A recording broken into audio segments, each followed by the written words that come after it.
everyone, and welcome back to the Something's Wrong podcast. Yeah, awesome. Finally back after a long delay. It was because I was on a trip, and the nature of that trip I'll get to in a bit, but today we're going to be discussing a more recent film.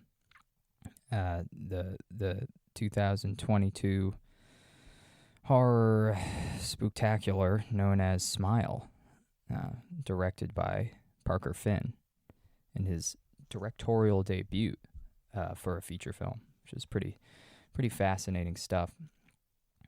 Well, I guess that in itself isn't all that fascinating, but there's a fascinating story behind it. But before we get to that, got a roll of tradition here. We're going to be reading a no sleep of the audience's choice. Except that I screwed up the voting technology here. The way I was going to have it was I was going to have it as an aggregate, but as it turns out I didn't actually list any of the recordings that I had, and no one was able to interact with anything. And now I'm a bit on a bit of a deadline. So you can hear my voice is shot too, so that's awesome. But on a bit of a deadline, and so I need to put something out. And so what I'm going to put out is this.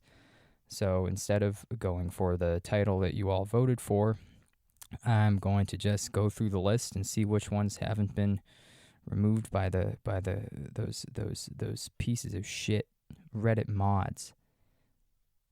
Let's take a look. We'll start. I guess we'll go off the list. I already checked the longest title of all. The longest title I've possibly ever seen for any short story was already gone, and that was beginning quote: "The old abandoned house on the hill had sat empty for decades. The townsfolk avoided it, claiming it was haunted. But when a group of teenagers dared each other to spend the night inside, they discovered a terrifying secret hidden within its walls." End quote.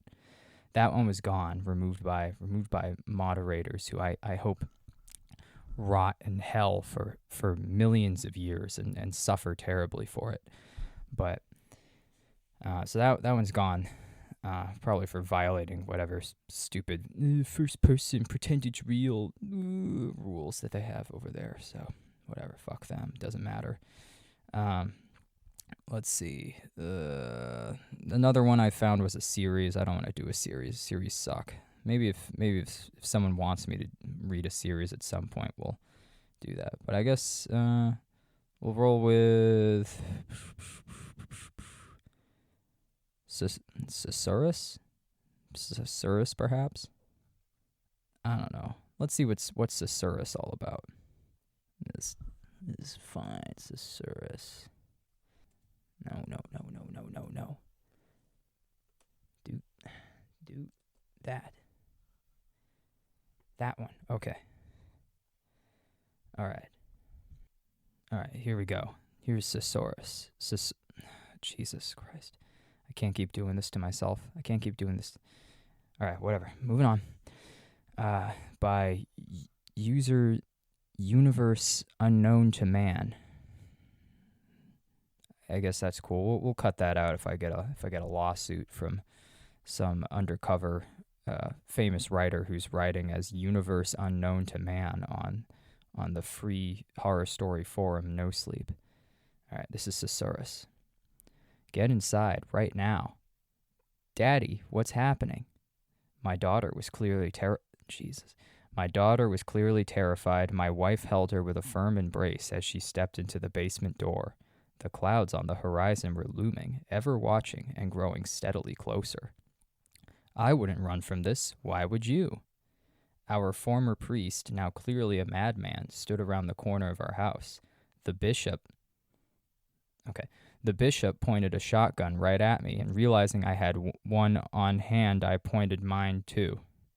A gunshot rang out as I felt a seething pain in my arm, the sheer force of the pellets knocking me to the ground. Once I realized the first shot only hit my... They just did this as a sentence, I'm sorry. Back to the story. Once I realized the first shot only hit my shoulder.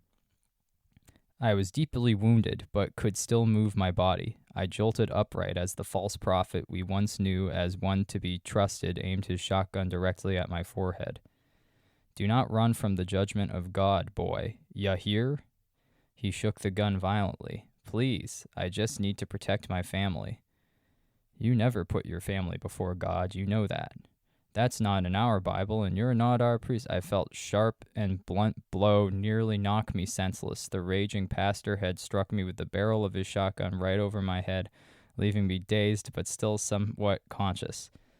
They're coming, and God knows you are guilty of sin. You must atone for your sin, boy. The mad priest raved at me, but I was only focused on my wife and little girl. I turned to the pastor gingerly, trying not to talk back as I knew it would only cause more trouble. Then I heard the whispering, and that whispering turned into an imminent and endless buzzing. These things were demons, demons in the shape of something we thought we knew as familiar. We thought they only wanted our crops, but now they wanted more. You've read Revelation, haven't you? It says locusts emerged from the smoke of the pit now, didn't it? That's God's judgment, and it comes for us all. You've gone insane. Look at yourself, my wife screamed. What did you just say, little lady? Want me to blow your head off with your kid right in front of ya? The crazed man we thought we knew cocked his shotgun as he pointed at the love of my life. I used my foot to strike the pastor's knee sideways as I heard a loud crack. The pastor fell over and reeled in pain as he dropped his shotgun. I immediately grabbed it and threw it into the cornfield. The pastor growled and wrapped his clammy old hands around my neck. He squeezed tight as I was pinned to the ground, dropping my own revolver. What? He just said he had a shotgun. Sorry, hang on. Quick pause. Shotgun or revolver? Shot. Bishop pointed a shotgun right at me. Okay, I pointed mine too. Okay, shotgun, or shotgun, barrel, shotgun, raved, shotgun, revolver. I felt the air in my body start to leave. Okay, whatever. He's got a revolver. Now. Okay, moving on.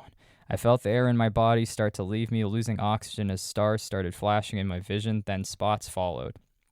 Thou shalt not kill, right? A loud bang sounded as my wife stood over the pastor, gun in hand.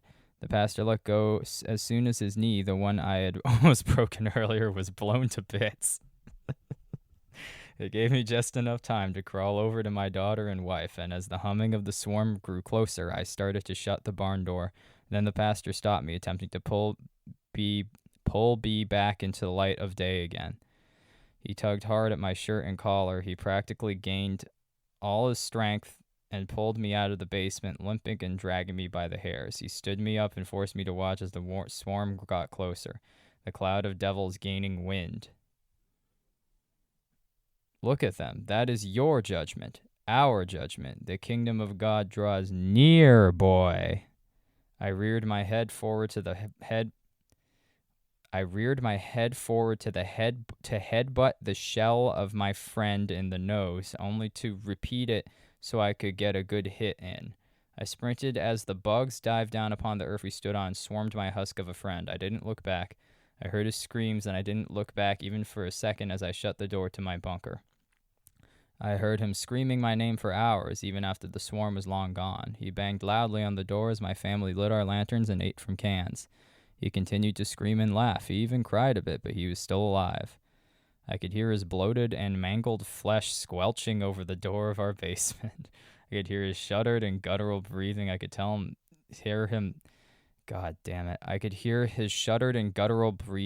hear him telling us to come out, that it was safe now, and you'll be safe with me. His laugh gave it all away. Even now, I still see his shadow over the cracks of the doors. Even now, I hear him rattling the door ever so slightly. Even now, I continue to put the lock back in its place whenever it slightly moves. Daddy, I'm scared.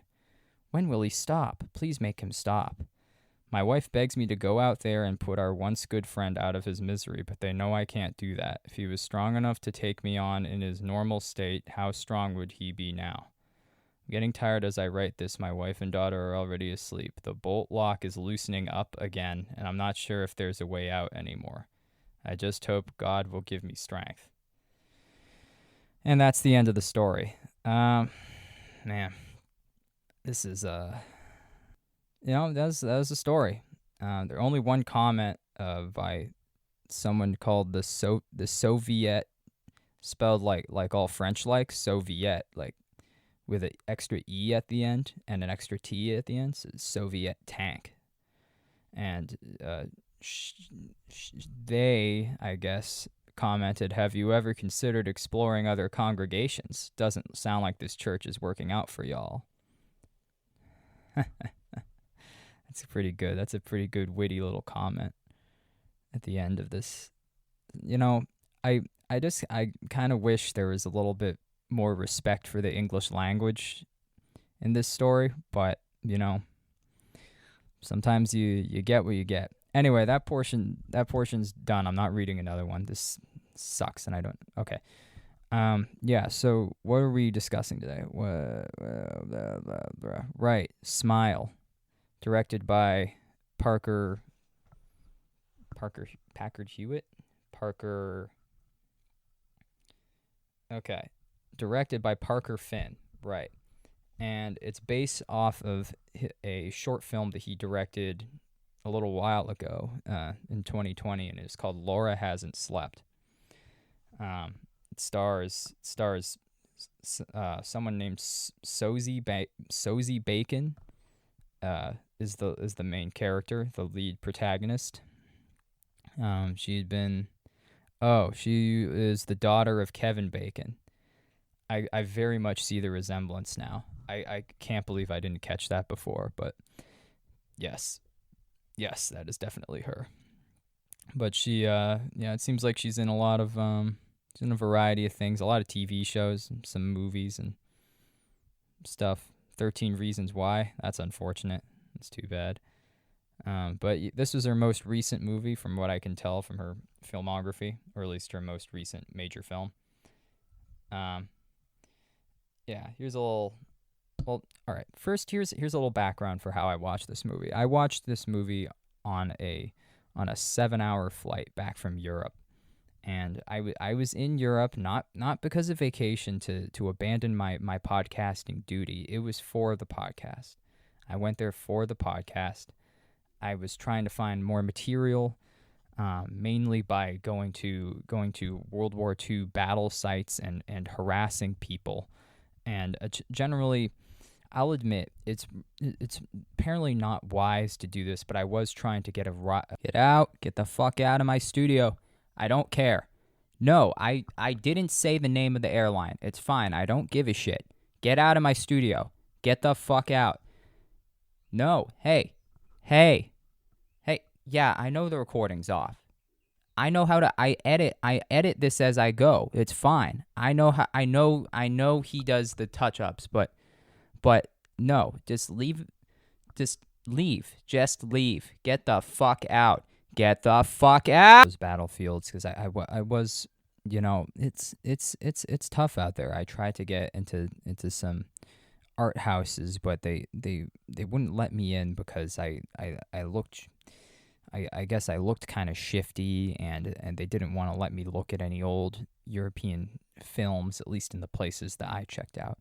I also didn't speak any of the languages, and so it was very difficult for me to attempt to communicate. So I attempted through my Europass and through Eurail pass, and various hand gestures and other nonverbal negotiation tactics. I managed to kind of just scrape my way across Europe, visit lots of different places where I could try different rituals I found online, but none of them really worked. I got chased by a dog. That was probably the most frightening. But I couldn't really think of a paranormal themed movie that has a dog in it. I guess there's Cujo perhaps. But I didn't really want to watch Cujo because it's literally just a movie about a big dog, and no, who who cares? Am I right? Am I right? That's a little jab at Stephen King. I know he's been very active on Twitter, so thought I'd do a little Twitter style jab right back at him. Uh, yeah, who cares? Who cares about the big dog? I certainly don't. But yeah, it was overall. I lost a lot of money out there. It wasn't super productive, but it was nice to see a place that isn't here. I guess, especially a place that isn't. Well, nothing's wrong with my studio per se, but it's good to get out there in the world a little bit, even if I was living a bit, I guess, goblin mode, as the kids said, but not like I'm living in my apartment eating cheese puffs and then saying I'm a goblin. More like a traditional goblin that lives in the forest and steals chickens to survive. I don't know if goblins did well. Whatever. It's besides the point. But the point is, I came back from Europe, no money. I had a 2-part flight. The longest part, of course, was from Ireland back to America. America, as the Irish call it. And that was a 7-hour flight. And over the course of that, I watched 3 movies, and I will probably talk about the other ones later on, perhaps in a separate episode. Maybe cataloging other films that are on airlines and really my experience in general, because that would take far too long to talk about here. But really, today I want to focus on Smile in particular, because Smile was the first one I watched and I took the most notes on it, and it's actually a horror movie. The others were a little more lighthearted to an extent. But yeah, let's get right into it. So Smile, like I said, directed by that dude. What was his name? Parker Finn. Yeah, Parker Finn. He had a short film called Lisa Isn't Sleep. Wait, what the fuck? God, my memory is real unfortunate. Laura Hasn't Slept. And so in the opening scene, actually, no, not in the opening scene. All right, let's just do quick plot summary of Smile. Okay, so, and by quick plot summary, I mean I'm going to explain every single facet of the plot, just like this. So, Smile, first scene. It's immediately a suicide. So that's just the type of vibe that we're going for in this movie immediately. Immediately, very very dark theme. And that's also going to be the theme of the rest of this podcast. So if you didn't really like portions of the last episode, you're not really going to like this one either. So definitely keep it on your watch list and give it a view, so I get the view. But you don't have to listen to this whole thing if you don't have to. Just make sure that the view count goes up, or the listening count, the number of listeners goes up. Just make sure that goes up, and then you don't have to listen to this anymore. Yes. Also, additional context: I was watching this hungover, very dehydrated. I had not washed myself in approximately 47 hours, and so I was feeling a little bit, no, not 100%, but I was a trooper. I came in and I wanted to watch this movie, and I wanted to really give it my all for this episode. Opening scene, suicide. It's an overdose on using like painkillers, and the daughter finds her, and next thing we find, that daughter is our main character, a psychologist named Rose. And Rose played, of course, by Sosie Bacon. Sosie, not Susie. Maybe it's Susie. Susie? I'm really getting sidetracked a lot. I'm going to have to make this one quick. Where is my cursor? How do you pronounce that? Sosie. So they don't tell you how to pronounce it. That sucks, because that's not the way that it's not the way that we spell Susie in America, okay? It's not the way that we do that. Anyway, she's a psychologist for the mentally disturbed. people tell her throughout the movie, oh, you could do private practice and you could make so much more money and have such a better living. She's like, no, I care about these people. And so she's like a very, very decent, caring person from what we see. Um, we see her analyzing a patient named Carl, and he has hallucinations, and he is obviously does not want to be there. And later we find out that after that session, we find out, ooh, she even sent someone to therapy even though they didn't have insurance. And so, her boss is a little mad about that, but that's to show how much she cares about her patients. All right, character set up. New patient rolls in, named Sarah Marquette. She apparently had witnessed a professor bludgeon himself to death with a hammer. Once again, these descriptions are not going to get any easier, so, just give me the view count and then get out of here if you don't like that sort of thing. Bludgeoned himself with a hammer. She seems a little effed up, so to speak, but not like average head case that she sees in there. She's like a grad student. She's also like psychology or criminology or something like that, but I don't really remember which. I don't think her major was all that important. But then Rose gets her to open up about this being that she's been seeing. I call it the smile monster in my notes because it's, they just keep calling it throughout the movie, but the movie's not called It. That's a separate movie, and there's a separate thing called It, and as far as I'm concerned, this thing is the smile monster. And basically that it looks like various people. I had it in the notes, various people who died, but we find out in the movie that that's not the case at all. They don't have to have died. And she says it's like, oh, where's people's faces? But it's like, and then this is the part that they used for the trailer where she describes the smile. She's like, it's smiling, but it's not a nice smile. It's like the worst smile you've ever seen in your entire life. And it makes me feel like something terrible is going to happen, or terrible is about to happen, something like that. And they put that in the trailer. And when that trailer came out, I just remember immediately feeling uninterested. Because it's like, who cares? It's a bad, creepy smile. By the way, for a lot of the movie, I tell you what, the smile does not really get any creepier the more you watch it. It doesn't really get more or less creepy no matter whose face it's on. It always just looks kind of goofy. It always makes me kind of mad. It looks like, it's not like a really creepy smile. It's more just like a leer by someone who's like they look like intoxicated. Like they're just pulling up at like a Taco Bell drive-through and like just leering at the employee, and they're like, "Good tacos. You got tacos in there? Did you give us some tacos?" Like, it doesn't look like, it's not intimidating. At least it wasn't to me in my admittedly very much bedraggled state on that airplane at what was like 6 a.m. in America. But yeah, that was pretty. I was in a brutal state. Okay, so the smile itself wasn't doing it for me, but we gotta keep rolling with this film.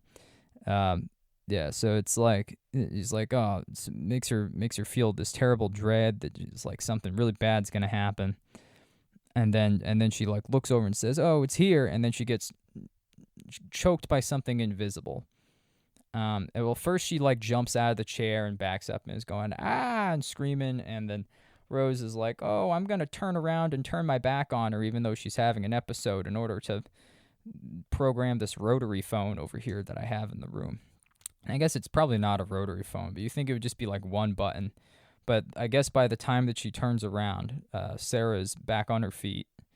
By the way, I put in the notes that she gets choked by something invisible, and I feel like if I put a note of that, then it probably looked fairly obvious, but I guess, Rose wasn't seeing it because you're not usually used to seeing someone get choked by a ghost demon type of thing, on the regular. So, yeah, so she's, when she turns around, Sarah's standing up, she's smiling, the creepy smile, the signature, leering drunk at a Taco Bell drive-through smile, and apparently she had like smashed a vase, that was in the room, and honestly, honestly, that just shouldn't even be there.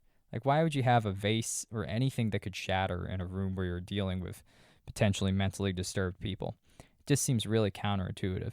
At the very least, if you're going to have a vase, put it up on the wall or something. Put it on like a wall shelf. Have it be bolted down. Don't have it just like loose on a table, and then when the table falls over, the vase smashes. Because then, you know what she does? She picks up the piece of vase. She slices her own throat with it. It's pretty gross. It's a very first icky, yucky, gross, icky, gooey, gory type of scene. And then, and with that, cue opening title credits, and that it does a flashing title like if you've ever seen Insidious, where it's just like all of a sudden just loud music and flashing title like a like a old fashioned scary horror movie type of thing. But this isn't really trying to look like a vintage horror movie as far as I can tell. So it just seems a little goofy, seems a little copycatty, but whatever. I feel like probably my notes here really belie how I was feeling during this movie. I felt I was feeling a little upset. I'll tell you what. I was not feeling my best, and so it's probably these notes are meaner than they need to be about this movie. But yeah, so after the flashing title, she has to explain to the police. The police are like assholes, but then everyone in this movie is an asshole. Everyone in the movie is like, that's just a crazy person. And it's like, this is like San Francisco or something like that. This isn't like, I don't know, some place where like mental health issues just aren't a thing. This is like a big city, and these are like all the characters are like very high level professional people, but they're just like they talk like they've never like met a mentally ill person before, and like just have no understanding of any of it. They're just like, this is crazy. So these cops, of course, are the same way. And I was surprised at first when I saw it from the cops, but then I saw it from everyone later in the movie. So I guess that's kind of the other theme going on here, where it's, people don't take mental health stuff seriously. And when it does get serious, they try and brush it under the rug. Boom. Ended up being a pretty solid theme. But at this point, I was just thinking, wow, these police are a couple of dicks. They're just like detectives, and they'd be like, oh, she was crazy, right? She was bonkers. Off her rocker. Absolutely loosen the noodle. I don't think loosen the noodle? Yeah, loosen the noodle. We'll go with that one. So then she goes home. She has a nice place with a fun little cat. And her fiance is a businessman who I initially thought was nice from my very first visual of him in the movie. Basically just from him saying, "Hey, you all right?" After she had watched someone like cut their throat in front of her.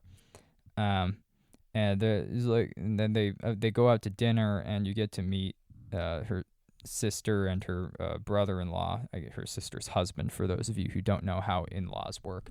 And they're like they're obnoxious. They're just the worst. They're just like they're just nightmarishly annoying. Like, I don't even know. They're just like all like about like, why don't you try and make more money? Like, what's this? And then they're like rich, just like very, very obnoxiously rich, ditzy people.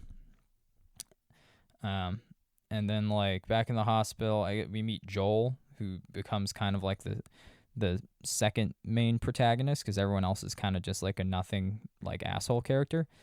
And he's like, at first I thought he was like an ex or something. He might have been. I think he had just like had a crush on her and like asked her out, and they're like sort of vaguely co-workers, because he's a paramedic. He's a paramedic and she's a psychologist at the hospital, so they've like met a couple times. After that, they have like a conversation that establishes their background, but I didn't really pay attention to that because I was bored and exhausted. At home, Rose like tries to research more about the professor killing case, and I noted that she highlights text with her cursor like she's like an old person trying to make the text pop out more, or like someone like putting their finger across like a line of text in order to read it, which is something that I would do if I read anything very often, which I just just not much of a reader, but I'm more of a podcaster.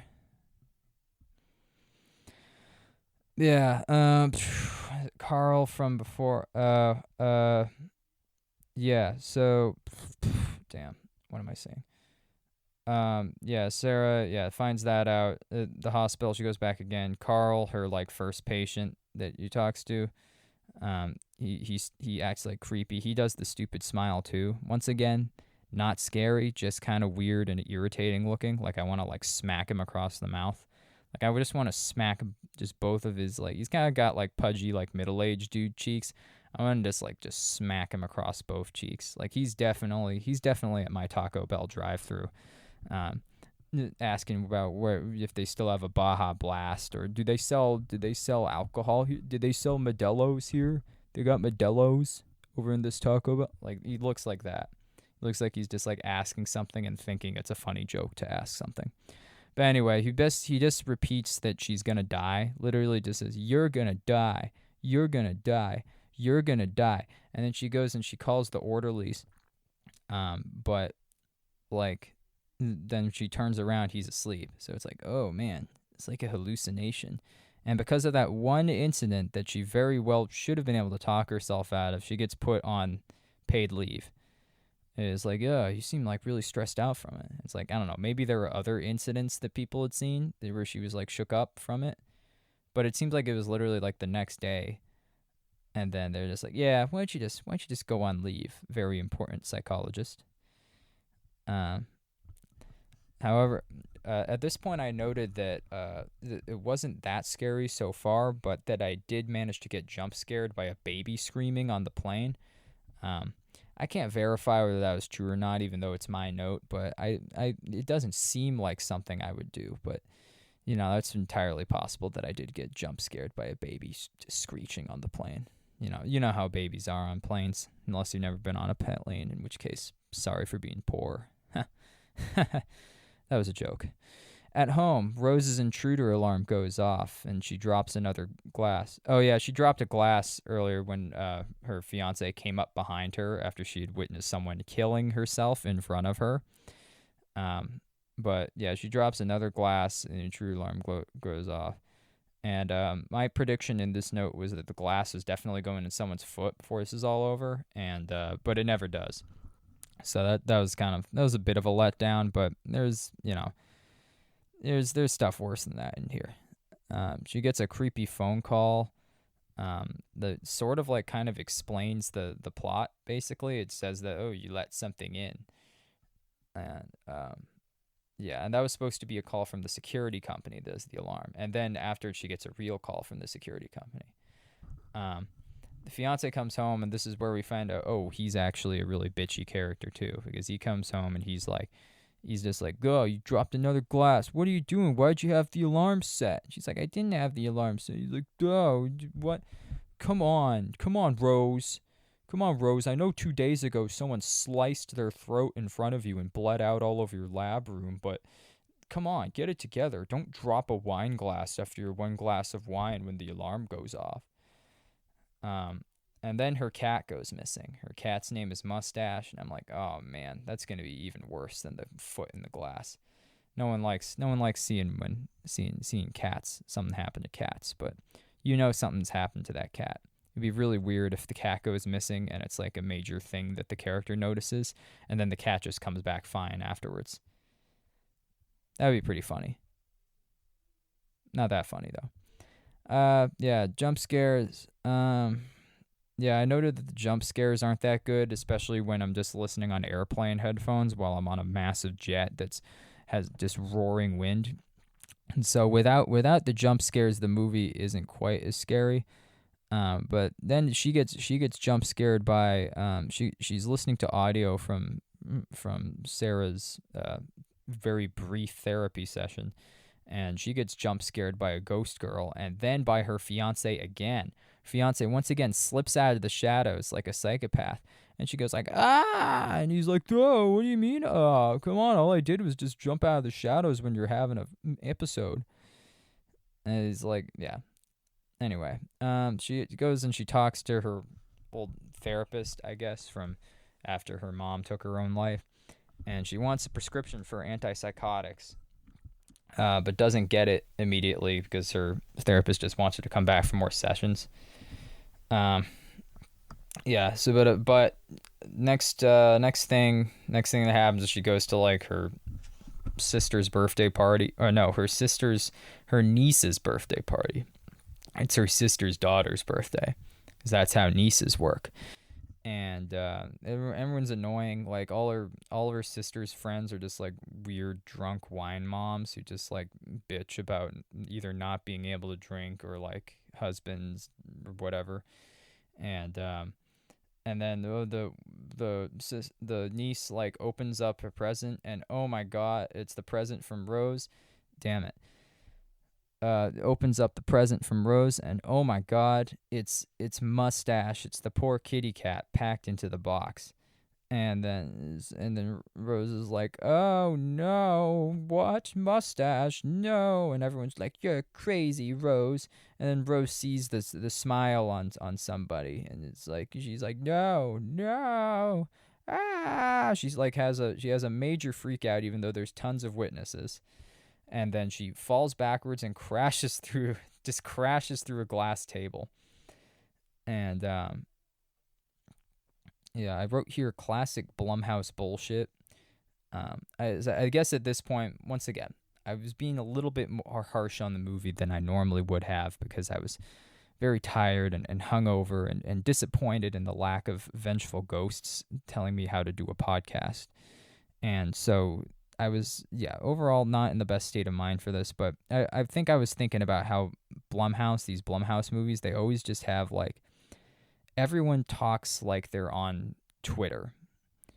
Everyone talks like they're on either like Twitter or like another internet comment forum or whatever. And it's like everyone's just talking in either clapbacks or just like really just like nothing sentences, where it's just like, oh man, what are you doing? What are you, crazy? What's going on here? Oh my god, what's happening? And these are like 35-year-old people. These aren't like kids in like a house having a house party. These are like adults at like dinner and at like a child's birthday party. And they're like, oh man, it's so tough being a young person in the career. And it's like, you are like way into your career right now. All right. You do not need to be talking like you're just clapping back, like a clap back, like, oh, if only I had both hands free so I could do this, like, just like, uh, you are being so crazy right now, like that. It's so irritating. I guess that's what I found irritating. Oh, good. I guess I agree with my past self. I agree with airplane Hickok. Yeah, Dad tries telling. Oh, yeah. Oh, and I guess it kind of wasn't clear was if the cat was dead, or if the cat was really dead, or if it was a hallucination. Because it wasn't confirmed for a while. During this scene, she also does the like, "I'm not crazy" type of thing. She's just like, just keeps saying "I'm not crazy" over and over again, which is yet another like really silly horror thing that I believe a couple reviewers touched upon with this movie, where it was just like, "No, I'm not crazy," and everyone's like, "You're crazy," and she's like, "No, no, I'm not. There's a demon after me. I'm not crazy." And it's like, that's a crazy thing to say. Come on. She tries telling her fiance. He's obviously not having it because he's an asshole. She now believes that it's the demon or whatever. She believes in the smile monster. Um, and I wrote lots of stigma surrounding mental illness. So yeah, that is a lot of this movie. It's about the stigma surrounding mental illness, and like, oh well, this you're crazy, just lock you away, and just put you on a bunch of meds or whatever. And it's like, you never don't really, not people don't want to deal with it. And then I find out that Mustache is actually dead, and they just kind of like get over that. There's no like thing about being like animal cruelty or whatever. The fiance like barely brings it up. And it's like no one brings up that there's someone put a dead cat in a box, and Rose says she didn't do it, which would make sense because it's her cat. And then no one goes like, oh man, either Rose is a crazy cat murderer or there's someone who murdered her cat. Because before this, Rose hadn't been acting like that out of the ordinary. So it's like you'd think that if she found a cat in her like gift box, you'd think it'd be like, oh, maybe someone switched it or something like that. Because why would she do that, and how is this at all in character for her, or anything? Or it's like I guess everyone just either assumes just like, wow, she just found the dead cat and put it in, or they assume she killed her own cat, and no one's like, oh, maybe there's someone who killed a cat. Maybe Rose has a real enemy out there. No one thinks that. It's immediate. It's like, yo, she's crazy. There's a lot of whispering. I think I have like that classic scene where it's like it's all blurred out, but everyone's like whispering about the main character. And it's like, oh, they're crazy. Yeah. Anyway, yeah. Yeah, the fiance's name is Gabe. I figured out that was his name about halfway through the movie. He kind of seems to want out of the relationship. Meanwhile, Rose does more research. She meets with Miss Muniz, who is the widow of the professor who bashed his own face in. She kind of recounts his husband's breakdown. We get a brief clip of seeing his smashed up face on the autopsy table, which was pretty gruesome, and not entirely necessary, but definitely injected a little bit of spooks into what had otherwise been kind of a dry patch in the film. He finds out that he had his brother had died, and that he had seen his brother die, and he had also seen someone commit suicide before. And Rose, smart psychologist, she's already kind of making these connections where it's like, oh man, I saw my mom die, and then I just saw someone kill himself, and now I'm seeing the smile monster. And yeah, Miss Muniz also mentioned that he had just been drawing like smiles and like seeing smiles everywhere, and been having like terrible nightmares. And Rose, instead of just taking this information like, okay, good, this is proof, she instead tries to like tell Miss Muniz that the whole situation is real. And it's like, what? Why would you say that to a grieving widow who just like, why would you tell her that then, oh, the demon that made your husband kill himself, that's a real thing. The thing that almost everyone else has agreed is a hallucination, that's a real thing. And you need to help me. Please, you got to help. She's like, help me. And Miss Muse is like, get out of my house. She like screams like at her. A lot of people end up screaming at Rose, which is like, once again, seems kind of overreaction-y, but I guess that it's just more reinforced the theme. No one wants to deal with mental illness in others. Yeah, it's like, why would you you already got all the information. How is old lady Miss Muniz going to help you further with this? Do you think Miss Muniz is a demonologist? Do you think Miss Muniz knows some ritual to stop the smile monster? And it's like, no. And so it's like, yeah, so it's kind of stupid. Like that aspect of the writing's a little stupid, where she says really dumb things despite being a supposedly very smart person with a PhD in a science that is very much about communication and listening and talking to people, and she's just not really able to do any of that other than, I guess, the listening part, 'cause she does a lot of research. Anyway, she does more research. She finds that the woman who Muniz had seen kill herself, she had gouged her eyes out, by the way. The movie didn't show that, luckily, because I guess that's just a little bit too brutal, or maybe they ran out of money, or who knows. But she had also witnessed a suicide, and yeah, and to find more out about this, Rose drags her old buddy / love-struck work friend Joel into it, because Joel he can pull up police reports and stuff. Or maybe he's a cop. I don't know. Is he a cop, or he's either a paramedic or a cop? But either way, he has friends in the police force, and you can pull up files. And so they find this stuff, and they find a bunch of like connected suicides. And Joel starts to see it, and he starts to believe it's real. And Yeah, and then when she comes back home, apparently Gabe, her dickhead fiance, had called her old therapist, and Rose calls him out for this, and then it's like, yeah, maybe I do want to break up with you. And then she goes to her sister, and she kind of like she decides that because her sister is into like crystals and stuff, um, that maybe her sister would believe that there's a demon after her that's making her crazy and making her gonna try and possess her or make her commit suicide or whatever. And my note here was, God, she is so bad at explaining stuff. And then because I guess she just explained it really poorly at this point, because her arms are covered in scars. This is like a day. Once again, everything that happens, it happens like maybe a day after the previous event. So this is all really starting to stack up. Like she allegedly put a dead cat in her niece's birthday present like 2 days ago. And then she goes to her sister, is like, demon, and you didn't. And then they get into like, oh, you didn't take care of mom. And then the sister's like, I wanted to get out of there. Okay, I was older and mom was crazy and she was taking drugs and I didn't want to do this. And at this point, this is where the movie starts to feel kind of long. Is the movie long? It did feel kind of long. It is almost 2 hours, which is sort of long for a horror movie, but not terrible. That's not like a terribly long running time, but this is the point where it started to kind of feel off.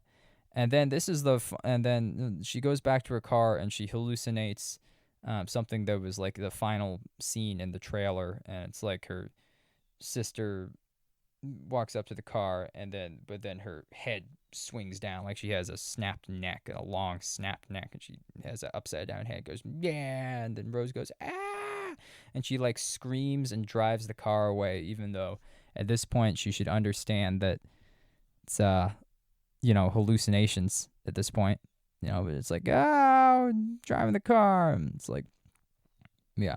And so she starts isolating herself. Through the research that she and Joel dug up, she finds out there was one guy who broke this pattern, and you find out that he broke the pattern by killing someone else. And apparently this guy kind of figured out more about how the creature worked than anyone else so far. They meet him in prison, and they find him, and he says, like, he tells it, like, yeah, you got to kill someone because you got to be like, you got to traumatize someone else because it feeds on trauma, and you got to like traumatize someone who had trauma or something like that. And I found that this guy, he's actually one of the actors, one of the better actors in the movie. Everyone else is kind of just like sort of average sort of Blumhouse style, mid-range budget horror movie actor. But Rob Morgan, he's he plays the murderer guy, Robert Talley, and he actually, he makes it seem kind of real. Like he makes it seem pretty realistic here. Oh, I guess he plays a character named Turk Barrett in a bunch of Marvel's television series. He's he's in Stranger Things, and he was also in Don't Look Up, which is a movie that I'm never ever going to watch. And I guess he was ranked number 20 on the New York Times list of the 25 greatest actors of the 21st century. So yeah, you know what? My assessment of his acting quality was correct. I am an excellent movie reviewer and an excellent podcast host. And yeah, Rob Morgan, he really gave it all, even though he had like one scene. And that kind of, honestly, that scene kind of brought me back into the movie, because I was like, all right, now we're going somewhere. Now they're kind of starting to figure out how this works. And like maybe they'll be able to do something about it. So I was like, cool, awesome, this is great. We're getting somewhere. Yeah, and so she kind of considers it, I guess, because she goes to the hospital with like a knife, and then she hallucinates killing what was his name? Carl, yeah. The patient who was like, you're gonna die, you're gonna die, you're gonna die, that guy. And she hallucinates stabbing him while her boss watches, and then in the hallucination her boss, like, Carl doesn't die, and then her boss like tears his face in half or whatever, and is like a skull monster underneath, and she goes ah, and she finds herself back in the car. Um, yeah, so she's like, all right, she's got out of there. But that was kind of like that was the first indicator that there was some pretty solid horror ideas in the movie, because it's like that face tearing scene was like the first pretty realistic piece of gore in there, or it wasn't the first realistic gore scene, but like it's definitely quite visceral, and it could have been done like way with way less effort, but it seemed like they used like pretty cool prosthetics and stuff like that to make it happen. It was cool. Um, but eventually she kind of puts it together that she needs to be alone in order to confront it and like confront her trauma. And she like kind of mentions to Joel that she's gonna like do something, and then like, but she's like, "No, you can't come and find me. I don't want you to be a witness to the trauma." And she could probably have just explained that to Joel at some point, somewhere along the line.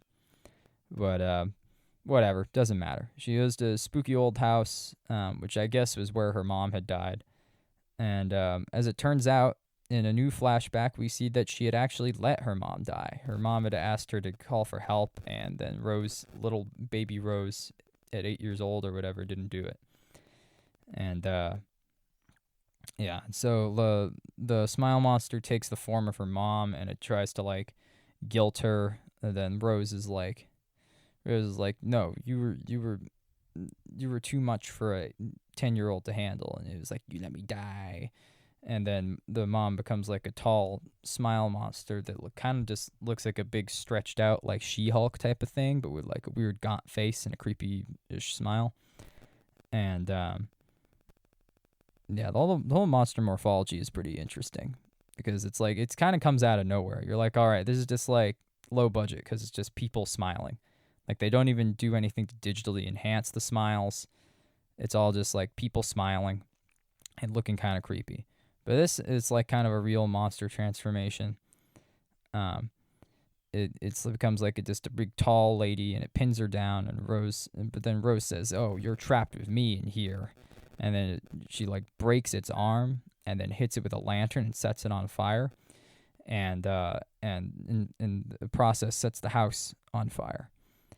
And then and she's like, all right, it's over. And she drives off and goes to Joel's place and apologizes to him, and then like kind of like sort of low key asks him to be in a relationship with her. And then it's like, oh no, that was just a hallucination. Big movie twist at the end. It's actually the smile monster's still there. She never burned the house down. And then the smile monster's there. And then actually like legitimately pretty cool prosthetic transformation. It just like it tears tears its outer facade apart, and just has like a bigger, grosser smile with a bunch of other smiles below it, like just like a big multi-jaw flesh monster. And then it finally possesses her, and just in time for Joel to show up and be the witness to her self-immolation.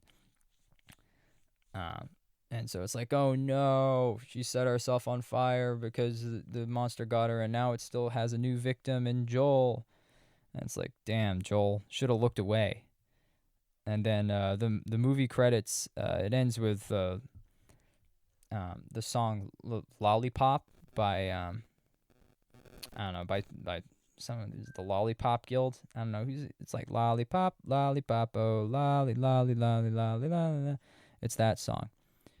But yeah, overall, I mean, honestly, I feel like I kind of gave this movie a bit of a harsher grade on the plane than I do now, because in retrospect it was like pretty well made, especially for like a debut feature film that was based on something that was like 10 minutes long. So it's like, okay, take a concept that gave you like 10 minutes of material and then put it into a almost 2-hour movie. And it's yeah, definitely it definitely had its moments, especially surprisingly in the prosthetics department. I wasn't expecting that. I expected it to just literally be like just people smiling until like the very end of the movie, where maybe it was like some CGI smile demon or whatever that looked like garbage. But it didn't look like garbage. Nothing really looked like garbage, except, I was not particularly intimidated by the smiles. And then the acting was like pretty decent. Like everyone kind of acted, it's like a snarky Blumhouse horror movie character, not being the most rational. Even the main character, I think, was written a little bit dumber than she should have been. I felt like it was a bit of a waste of having someone who's supposed to be, very smart with this sort of thing and well educated, but it's like it takes forever to figure out, oh, it's trauma. It's trauma and it needs a witness. And so like honestly, she decides that like she needs to like face it somehow, but I don't know if she had an actual plan to face it other than like trap it and then try and kill it, even though she doesn't even know if it's like a real being. Um, but like, yeah, and then you'd think that kind of the easiest way out of this to avoid it causing any more harm would be either to, either kill someone, but that's bad because that continues to spread it. But why not, um, why not just go by yourself and then just like hang yourself or set yourself on fire or I don't know, jump into a 200-foot mine shaft. No one's gonna see that crap. And if someone sees it from far away, no one's gonna care. That's not gonna be that traumatic. Is it gonna be traumatic enough? Who knows? How close does one have to be for a nearby death to be traumatic? It's not really a scientific method there, and it's not something that I don't even think the smile monsters really had to find out because it seems like it just finds people who are willing to just continue being around other people, even though the paranoia would make you think that you'd isolate yourself, right? You think that if you're worried that any person could just be a smile monster, then you just like keep yourself isolated and not further embarrass yourself or ruin your life. And so then you think you'd probably just, if you got to that breaking point on your own, it's just weird. It's just weird. All this torment, and then it's like the monster possesses you and then makes you traumatize someone else. It's not like no one ever just like breaks down early and then just has an episode and throws himself off a bridge or something. Like everyone like runs away, but like it's always the monster gets what it wants. So it's I don't know, it's just kind of bizarre. Just like Rose, at that point like everyone is being mean to you. Everyone thinks you're crazy. You just, last resort, off yourself by yourself, right? Off yourself by yourself. I don't think that would work very well as a t-shirt. This is why I'm not the manager of the Something's Wrong merchandise department. I just don't think that off yourself by yourself would sell very well or be very well received by the public.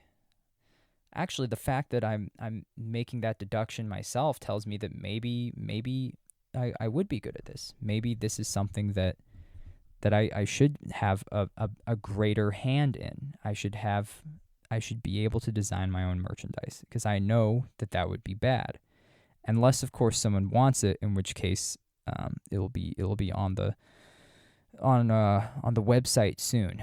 There isn't a website yet, but we're working on it. Working on Something's Wrong merch, and perhaps if you so desire, there'll be a off yourself by yourself t-shirt.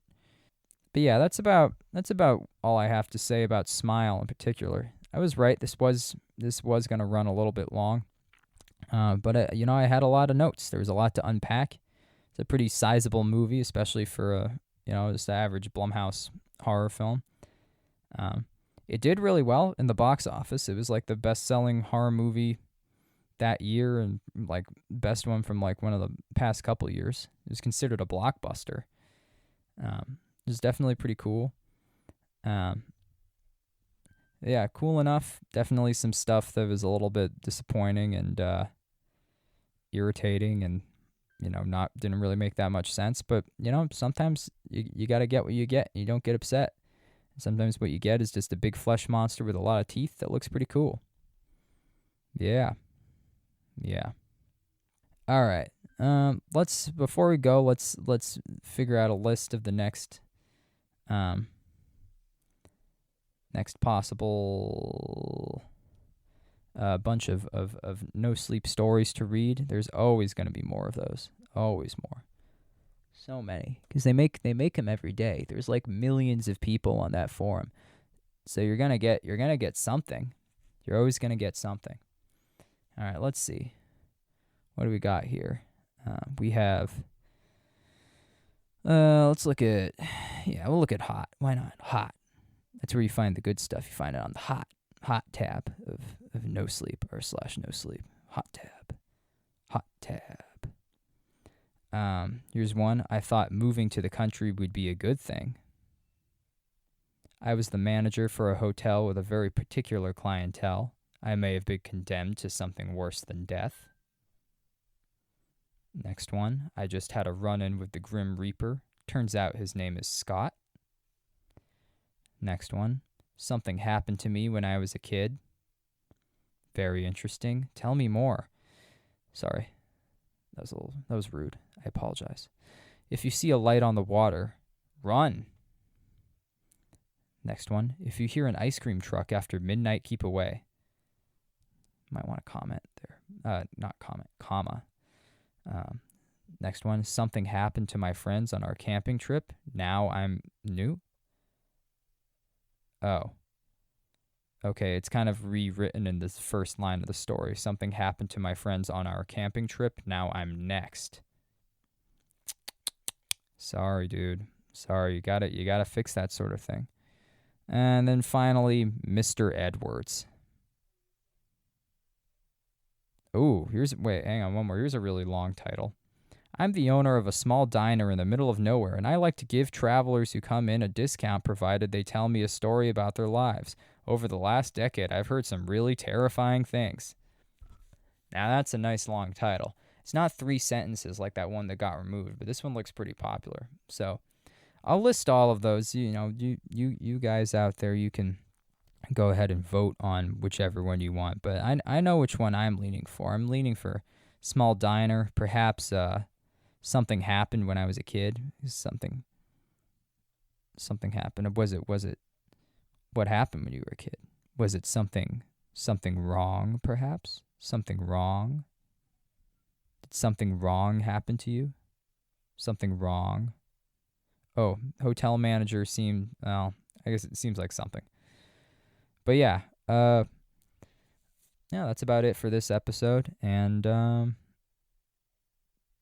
make sure to vote. More content coming soon. I have a big glut of notes and ideas and other garbage to look at.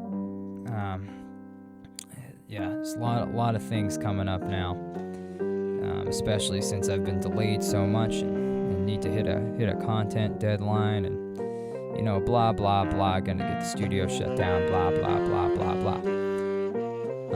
That's it for this episode of Something's Wrong. I'm your host, Dick Hickok, and have yourself a pleasant evening. Yeah.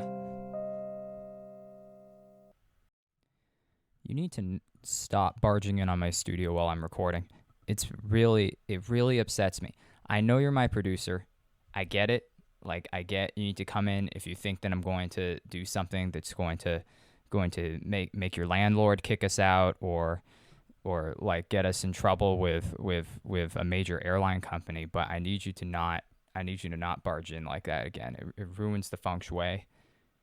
Okay, I know. But I didn't say it. I didn't say the airline name.